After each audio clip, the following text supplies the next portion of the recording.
Yo, what's good? It's your boy King Haas. You now tuned into another episode, Late Night New York, WHCR 90.3 FN. I got my man Rhoco Benjie. Yes, sir. Late as hell, but he's in the building. Yeah, I'm in the building, man. Yeah, I was cussing that boy out 20 minutes ago, man. Yeah, I had a few discrepancies. Yeah, nah. He got here though, man. Absolutely. I'm like, man, Rhoco lucky he got some dope music, man. If he had dope music, man, I wouldn't be talking right now. I'd be heading back to the town, boy. Nah, I appreciate it. Nah, but you know what I mean? We chopped up before on the PBR podcast, but you know what I mean? We ain't talk about your story and what you got going on, man. Right. A lot of twists and turns, a lot of ups and downs. Absolutely. I could tell you had a nice big wave going on from what everybody was telling me, from what I was seeing. Right. And then you got jammed up. We don't get jammed up, yeah. in the details about that, but now you back out now. Absolutely. Yeah. And you moving and grooving and getting back to what you doing. Absolutely. So let's talk about the genesis of Rhoco Benjie. You know what I mean? Where you from? I'm from Queens Village, New York. It's probably one of the roughest neighborhoods in Queens. Now, is Queens Village and Shadyville the same thing? Absolutely. Okay, all right. You know what I mean? I ain't from Queens. You know what I mean? Yeah, Shadyville is just the nickname. Copy. Because I used to think Shadyville was Hollis. You know what I'm saying? It is, technically. It is. So it is Hollis. Yeah, it's like a section of Hollis is considered Shadyville. And the other half is considered St. Albans. That's where Ox is from. Yeah. Copy. So, see, one thing about Queens guys, man, y'all in close proximity to each other. Yeah. But y'all seem to not like each other like that. I mean, I don't know how them other guys take it, but I spread love to everybody. Copy. You know what I'm saying? Everybody got love for me. Everybody know who I am. So you always been the type to just been able to maneuver and like not even get caught up in the politics of what's going on in the neighborhood and all that. Dope, because it's kind of like, and you know what? That kind of reflecting your music. Yep. You know what I mean? Because your music is feel good music. You know what I'm saying? Absolutely. But you telling a story in your music. You know what I'm saying? Yeah. So we're going to go to young Benjie, right? Yeah. What's the upbringing like growing up? What's the energy like growing up? The upbringing is running around. I fell in love with music because my father was a DJ in the 90s. Copy. And he used to play all kind of tunes like reggae, compa, reggaeton, hip hop, R&B, name it. And he played it, you know what I mean? And Tupac Shakur was my father's favorite rapper. Okay. So, after seeing him, his obsession with Pac, that's how I fell in love with music. Copy. All right. Absolutely. And I came from a rough neighborhood. It wasn't easy, but everybody was family. Everybody stuck together. It was very cultural, And, I wouldn't trade it for nothing, man. And one thing about Queens is very diverse also. Very diverse. Absolutely. People get that. So it's like you might come from a neighborhood was one thing, but you might be going to high school with people from a whole different section. Yeah, you know what I'm saying? Absolutely. You learn, you pick up different things. Different cultures and everything. You bring it back home, and that's how it is. I always thought that made y'all sharper.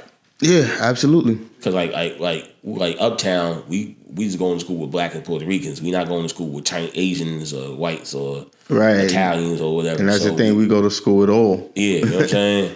Yeah, Queens is like the biggest borough in New York City, so...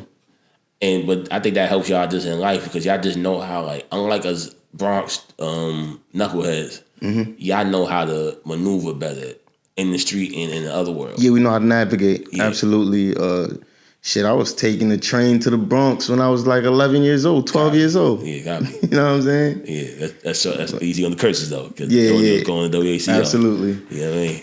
But yeah. Love you, Angela. All right. Yeah, I was taking the train, different boroughs. I pretty much was outside real early. Just learning real fast. You know what I mean? So you already knew how to maneuver by a certain age. So was it a culture shock once you left your neighborhood and you come into, like, for those that's not from New York City, when you running through different parts of these boroughs, like, you always gonna see some stuff that you not gonna see. That you're not used to. You know what I'm saying? Absolutely. Good and bad. Good and bad, absolutely. I could say I don't think it was much of a culture shock for me when I was running around New York City. I think my culture shock came from when I took trips out of town. Copy. You know, like when I went to Atlanta, that was like a culture shock. Mm-hmm. Or even Los Angeles. When I lived in Los Angeles for 3 years, everything operate different time zone, different food, politics, different politics. Everything was different. So that was more like a culture shock. I agree. I can concur with that because for me, once I started traveling, it kind of was the same way. Once I started going through the Midwest and different parts of the South. Right. And the West Coast also, whatever. It's kind of like, you know, and you come back to the neighborhood and it's kind of like, damn, I want to get out of here. I want to go, you know what I mean? I want to go back out of town again. You know what I mean? Because now it's like, you used to move in a certain way and then you come back to this and it's like, yeah, nah, this ain't it. Absolutely. It kind of wakes you up and realizes that the environment you're coming back to, it's just not a productive environment. Right. If you're growing up in a certain type of, you know what I'm saying? Absolutely, man. Now, for every artist, they have a point where they feel like music is like, yo, nah, I'm gonna do this. This is something that, they start taking it seriously. Mm-hmm. So for you, like, what age was that? What point was that? Was like, yo, I'm gonna go after this and just go hard with it. 15. All right. Yeah, at the age of 15, that's when I decided, like, that's when I knew, because I didn't realize I was that much in love with music. And that's what I wanted to do until, I don't know, to tell you the truth, it was just like, okay, I got sent away to like a juvenile detention when I was younger. Mm-hmm. And Spofford, but then what happened was, it was something real small and minor, but what happened was they ended up sending me to a non-secure facility, which was more like a group home. Copy. Mm-hmm. It was called Graham Wyndham. You had a little more freedom. Right. It was called Graham Wyndham. It was all the way. It was on Hastings and Hudson, and in Graham Wyndham, that's when I figured that music was what I wanted to do, because they had all different kind of programs and different opportunities in Graham Wyndham, and I started picking up the pen and doing a lot of poetry, and then I turned the poetry into music, and then we started doing talent shows, and then that's when I started picking up the mic, and then everybody inspiration, right? That was the inspiration. So that's when everybody was just like, "Yo, you dope," you know what I'm saying? You real dope. So after I came home from that little getaway, that's when I took music serious. That's when I was like, nah, this is what I want to do. I'm going to tap in and real and go in with it. Yep, and this what kept me away from the streets as well. So now, when you come back home, right? Yeah. What's the energy like out in the street? What's the vibe like music-wise? You talking about when I was younger or? Not like when you come home like from that vid and you decide that you want to go ahead and get into the music full time. What's the vibe going on music-wise? What's the energy like? It's crazy because I wouldn't even call that a bid. I would just call that like a little vacation. A little tap on the wrist, straighten up, get your grades right. Yeah, scared straight. So a little scared straight.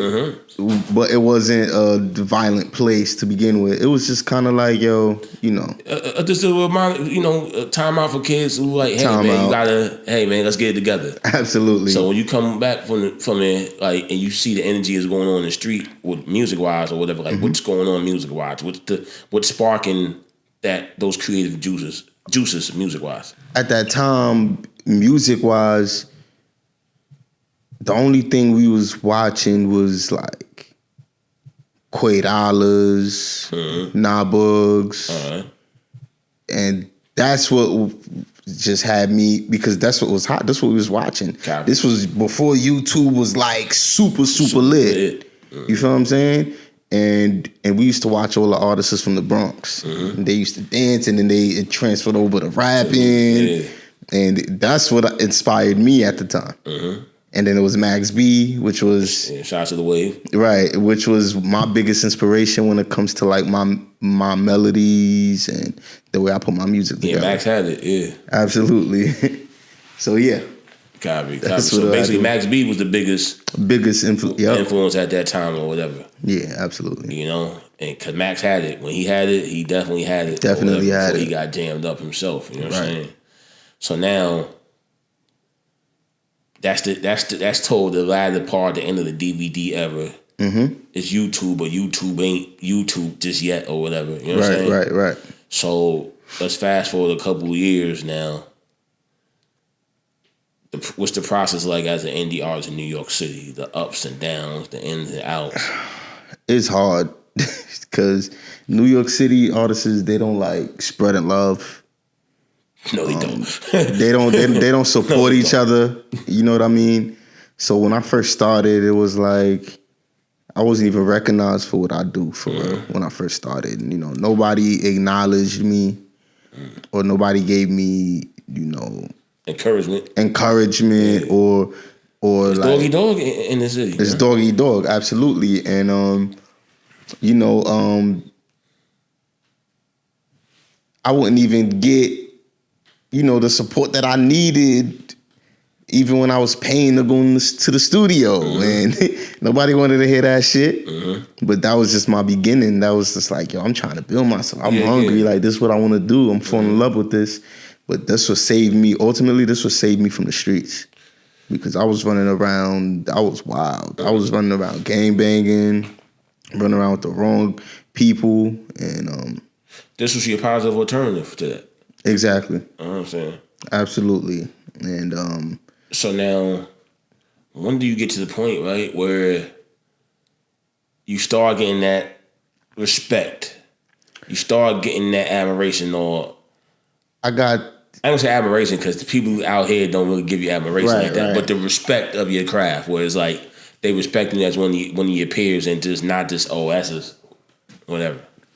I could say I finally got that respect when I got into the studio with like Remo the Hitmaker. Shout out to Remo, man. Yeah, shout out to Remo. Remo had a wave. Y'all be sleeping on Remo, man. Yeah. Remo, he turned up my music up for real, because he was the first one to like recognize my talent.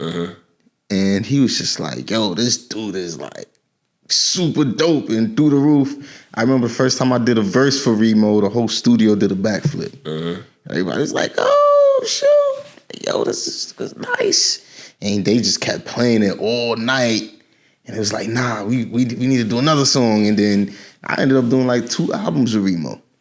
Copy. All right. You know what I mean? And that's back when Remo, you talking about back when Remo was at his apex at that peak. time. Absolutely. He had his records in with... He was working with everybody. He was working with everybody. He had... he had a joint with 50. He gave everybody hits. Yeah. French, 50, a few people. Chinks. Definitely Chinks also. Chinks, yeah, rest in peace, Chinks. That's my boy. He did a couple joints with Jim also. He did for everybody that was popping at that time. And Remo was the hottest. You know what I mean? Yeah, at that time you need a hit, you went to Remo. So basically, you was young than everybody, but you basically at the time got the hottest producer in the street. I got the hottest producer, absolutely. That basically is rocking with you. So how's that energy? Like, how's that feel? Like, what's your mindset at the time? Like, yo, it couldn't take long enough. Yeah. Like, it was just like, you know, finally, like I finally get a little light. What happened was it really started pushing me, because that's when I started meeting a lot of celebrities, you know, and building relationships with certain celebrities, and, you know, and they're admiring my craft. That's when I knew I had something.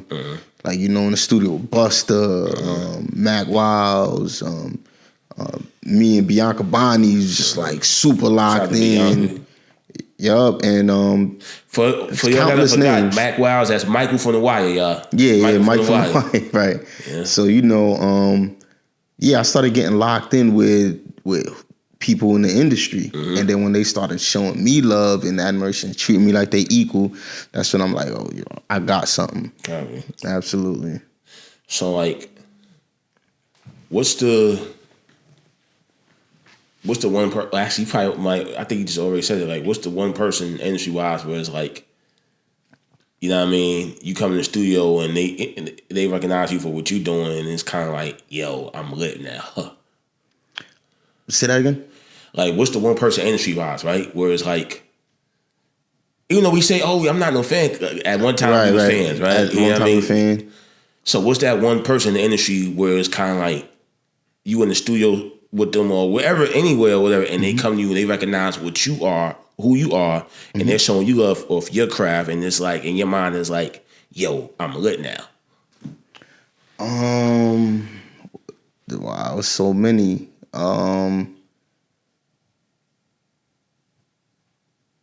Probably Mase. Copy. That's when I was like, damn, like I'm lit now. Mm-hmm. Like, these dudes is in my studio session right now. Mm-hmm. I'm playing on the radio, and it's just like it's like a celebration. You now tuning in WACR 90.3 FM. Late night New York. Gotta plug the station in. Plug the station in. Continue. So that's what it was for sure, man. It would probably have to be Mase because of his legendary status. His credential. Yeah, right. You know what I'm saying? Yeah, murder Mase. Yeah. Right. So that's my opinion. It'd probably have to be him. Now, some people get a little big-headed and some people stay humble. So, like, what's your energy like when all this is going on or whatever? You keep yourself well-grounded, or you on some, like, nigga, I'm the king of the city? I was keeping myself well-grounded. Copy. I didn't change anything about me. I was still the same person. Mm-hmm. I was still spreading love to... You stayed you. You stayed true. I stayed who I was. I stayed true to myself. And in fact, I was growing so much with the music. I didn't even like when I meet certain people, that wasn't even like that was never my first approach. Like when people meet me and they build their relationships with me, it's never off of music, or it's like I feel like that was kind of like the icing on the cake. Mm-hmm. So, they get to know me for who I am. Like, yo, this dude is super cool. Oh, yeah, now we locked in. Take my number. And then fast forward, they like, this you? Oh, you do music? You should have building relationships. Right. And then now when they listen to the music, now it's like they got a whole different perspective. Like, yo, this dude is crazy. You ain't come at them on some fanboy type of, you just was being regular. Yeah, just regular. Mm-hmm. Just doing me, because music is, this is what I do for a living. You know what I'm saying? So it wasn't like, yo, I need you to know that I need you to listen to this. Mm-hmm. And I need you to know that I do this. Nah, that's not how I move. Mm-hmm. So I always stayed humble like that, and people always respected me for that. And I mean, I could tell that even for the first time I met you, I could tell like you was humble. You just was, you know what I mean? Mm-hmm. Like if I would never known you had the situation that you had if you never told me or whatever. You know what I mean? Because you didn't come across as somebody that was trying to like glorify it. Right. You know what I'm saying? So I respect you for that, because a lot of people just, I did this, I did that, I did da. And it's like, you was like, nah, I'm just chilling. I'm just here to do music and do my thing. Absolutely. That's exactly what it was. Yeah. And the people built a lot of respect for me because of that. I don't know, man. I feel like music is too precious, man. That's my art, That ain't nothing for me to play with. Fact. I'm not gonna dangle it in your face. I ain't gonna play those type of games. Like, I take my music very, very serious. So now, what would you describe your apex, so to speak, before you got caught up in your situation where it's like you know you at the at what peak? Your peak. I was your first peak because you about to hit your second peak. I'm about to hit my second peak. Absolutely. I had like a distribution with Empire. Uh-huh. I felt and things were going smoothly, and then I was working on a bigger deal, like a renegotiation, and describe that to up and coming artists, right? Describe the process of sitting down negotiations at these labels. Describe how that process is for the up and coming artists that don't know it. It's not an easy process. It's a long process, and these people they gotta believe. They gotta believe in you. You know what I mean? And the point that we are in right now in this industry is everything is a numbers game. Facts. So when your talent overrides the numbers, it's like, yo, we don't even care if you got 100 views. We need this product. That's when you know it's like, okay, you know, we got something here. And I feel like that was probably how to explain my situation at the time. Copy. You know? So what was it like dealing with Ghazi? Oh, did you deal with Ghazi directly or? Me and Ghazi spoke all the time. We was always on FaceTime. Dealing with Ghazi was pretty simple, man. He's pretty straightforward. Copy. He's a lot of people think, I mean, like I said, I don't know. You know, it's your experience, so I can't tell you. But from what I hear from other artists, a lot of people feel like Empire is like especially like if you're an artist that like wants to put out certain music but still wants control. Yeah.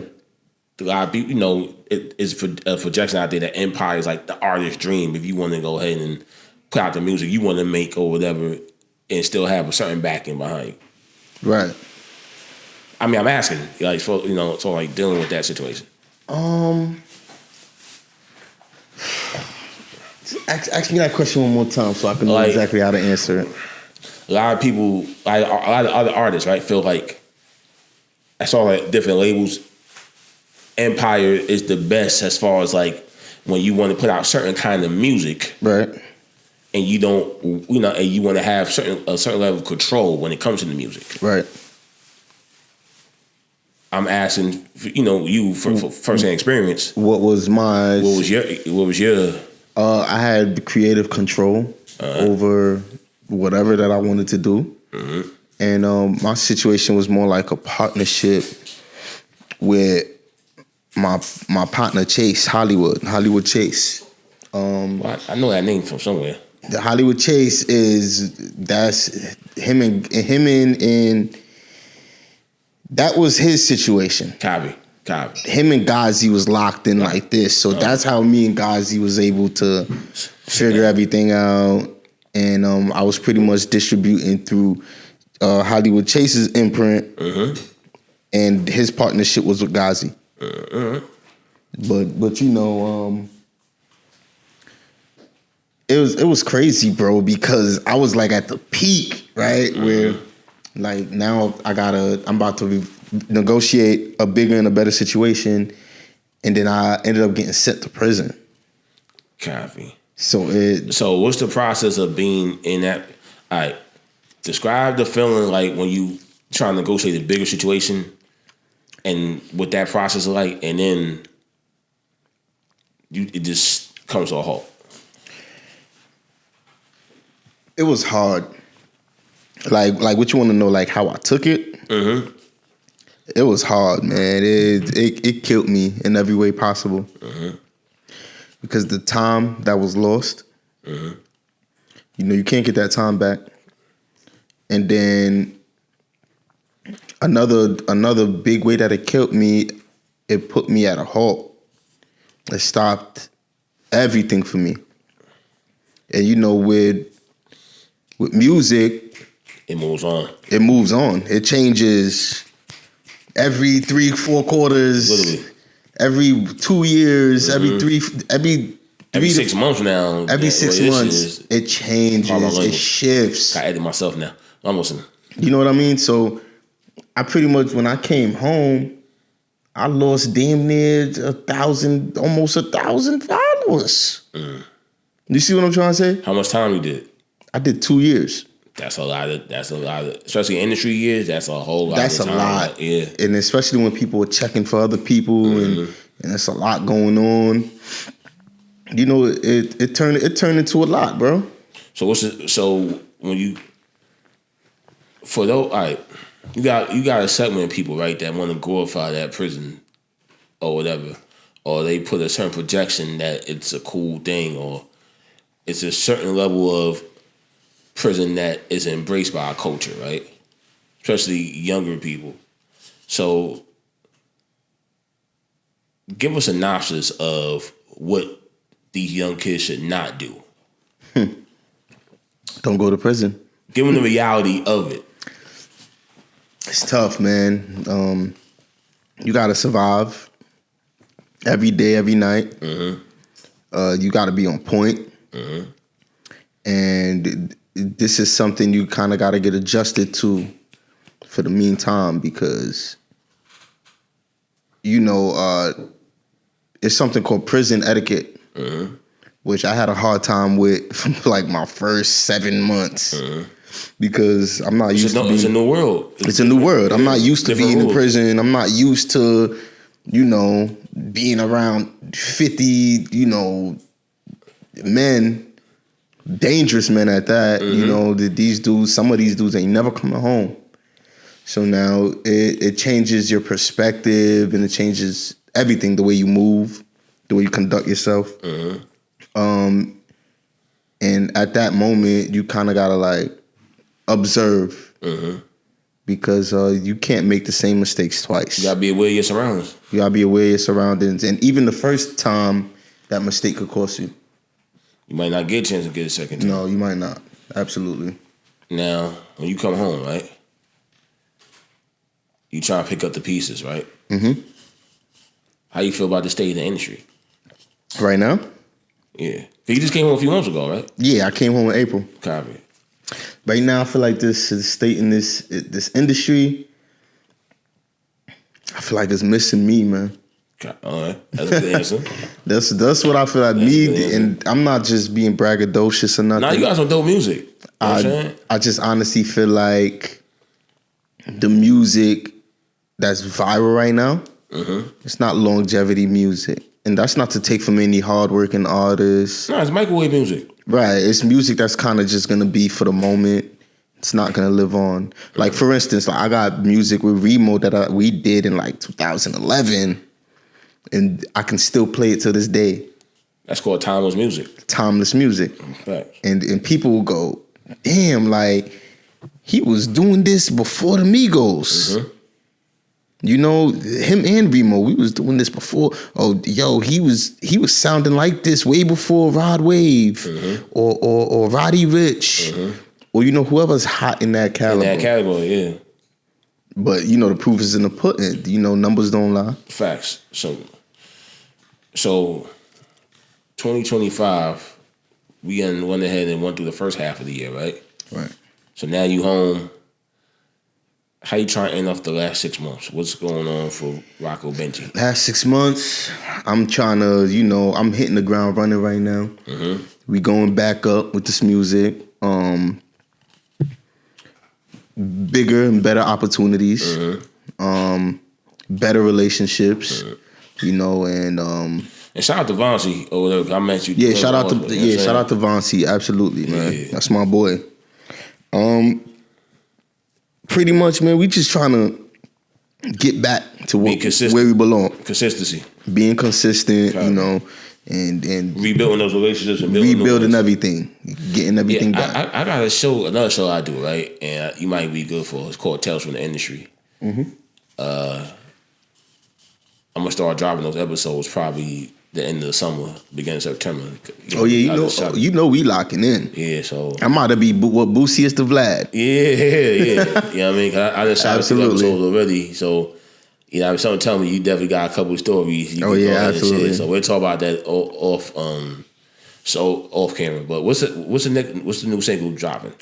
The new single right now is so much. Right now, I'm about to drop a Hope You Proud of Me too, and I'm about to drop EP. This one's gonna be an album. Copy. All right. And when's that dropping? But I'm gonna drop Bigger Than Ever, which is like a sequel to Bigger Than Me. Copy. And that's gonna be the EP. And it's the way I create my albums and my music. It's hard to really pick a single because every single record from track 1 to the last are hits. So when me and my team, we sit down and we go through these records and we're trying to figure it out, it's like, yo, we don't know. This is gonna be the fans' choice. Copy. All right. So when we put that album out and then we receive the response from the album, that's when we know this is the single. That's smart. Right. All right, so say no more, man. So when that EP do drop or whatever, you know what I mean, we gonna go ahead and tap back in or whatever. Absolutely. You know what I mean, for the singles and off the album and everything that's going on. Go crazy. And we got some other stuff we gonna tap in with, man. So, you know what I mean? Y'all gonna be seeing Rhoco, Benjie a lot around. Absolutely. The whole PBR, paparazzi, TV, Tales from the Industry, Late Night New York brands or whatever, man. So, Rhoco, yes, appreciate sir. You coming. Yeah, I appreciate you for having me, man. It's late, but I'll be on time. You be on time next time. Absolutely. You know what I mean? Absolutely, we on time. He wanted to change the red couch. I said, nah, man, we can't change the red couch, man. You gotta be on time for that. It's all good. We need a couch like this for me anyway. You know what I mean? So we tapping in. You know what I'm saying? And yeah, I know what it is, man. It's Late Night New York. Rhoco, Benjie. Yes, sir. Shadyville. The whole building. New York City. Yes, sir. Yeah, I know what it is. It's your boy King Haas in the building. Rhoco, appreciate you, my guy. Always, it's love, my boy. Next time I get here on time. Oh, yeah. And we out. We with it.